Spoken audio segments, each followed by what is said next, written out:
Hi friends, இந்த மாதிரி புதினா தொக்கு செய்து பாருங்கள். இந்த புதினா தொக்கு 10 நாள் ஆனாலும் வெளியிலே வச்சிருந்து சாப்பிட்லாங்க. எந்த விதமான ரைஸுக்குமே இதை தொட்டுக்கிட்டு சாப்பிட்லாம். ரைஸ்லேயுமே சேர்த்து சாப்பிட்டிங்கன்னா அவ்வளோ டேஸ்ட்டாக இருக்குங்க. பேச்சுலர்ஸ்க்குலாம் இது ரொம்ப ரொம்ப யூஸ்ஃபுல்லாக இருக்கும். இந்த புதினா தொக்கு எப்படி செய்யலான்னு பார்க்கலாம். இந்த புதினா தொக்கு செய்கிறதுக்கு இப்போ ஸ்டவ் பற்ற வச்சு ஒரு வானல் நல்லா காஞ்சிட்ருக்கு. நான் நான்ஸ்டிக் தவா வச்சுருக்கேன். அதில் 1 ஸ்பூன் அளவுக்கு கடுகு, 1/2 ஸ்பூன் அளவுக்கு வெந்தயம், 1 ஸ்பூன் அளவுக்கு தனியா போட்டிருக்கேங்க. அதாவது கொத்தமல்லி விதை, ஒரு 5-6 பூண்டு, ஒரு சின்ன வெங்காயம். சின்ன வெங்காயம்னா இப்போ இருந்தால் உங்கள்கிட்ட பெரிய வெங்காயம் இருந்தாலும் சேர்த்துக்கலாங்க. நான் சின்ன வெங்காயம் தான் ஒரு 4-5மா கட் பண்ணி சேர்த்துட்டு, ஒரு சிறு நெல்லிக்காய் அளவுக்கு புளி சேர்த்துருக்கேன். சேர்த்துட்டு இதில் எண்ணெயே சேர்க்காமல் வதக்கணும். லைட்டாக இந்த பருப்பெல்லாம் வதங்கினதும் இந்த அலசி வச்ச புதினா, உங்கள்கிட்ட எந்த அளவுக்குன்னா ஒரு அரை கட்டு அளவுக்கு நான் புதினா சேர்த்துருக்கேன்.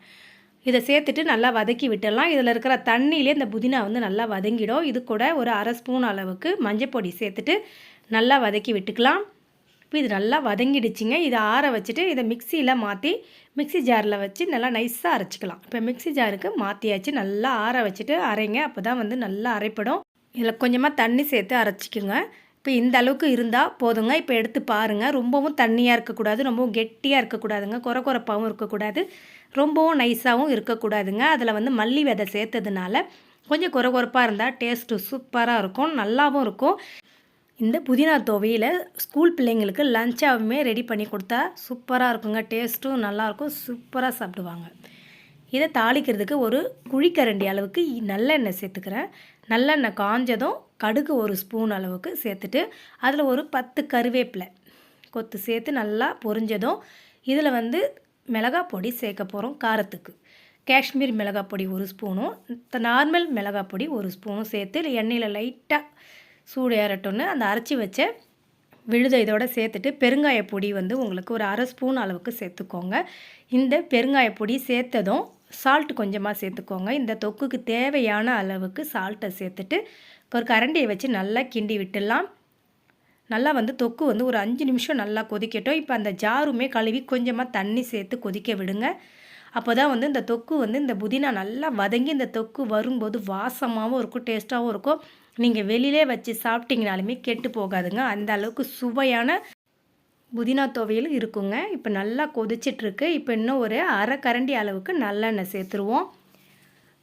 நீங்கள் மொத்தமாக எண்ணெய் சேர்த்திங்கன்னா உங்களுக்கு நிறைய வெடித்து வீணாயிடும். அதனால் பாதி அளவுக்கு தொக்கு நல்லா சுண்டி வந்ததும் அதுக்கப்புறம் ஒரு அரை கரண்டி அளவுக்கு விட்டிங்கன்னா இந்த அளவுக்கு எண்ணெய் பிரிஞ்சு வரும். பிரிஞ்சு வந்ததும் கொஞ்சமாக நான் நாட்டு சர்க்கரை சேர்த்துருக்கேன். உங்கள்கிட்ட வெல்லம் சர்க்கரை இருந்தாலுமே நீங்கள் சேர்த்துக்கலாம். இப்போ எண்ணெய் பிரிஞ்சு வந்துடுச்சுங்க, ரெடி ஆகிடுச்சு. இப்போ இதை ஆற வச்சாச்சு. இப்போ இது மிக்சிங் பவுலுக்கு மாற்றிக்கலாங்க. நீங்கள் பிளாஸ்டிக் டப்பிலையோ இல்லை கண்ணாடி பாட்டிலையோ ஸ்டோர் பண்ணி வச்சுக்கலாம். இப்போ நான் மிக்சிங் பவுலுக்கு தான் நான் வெளியிலே தான் வச்சுருப்பேன்.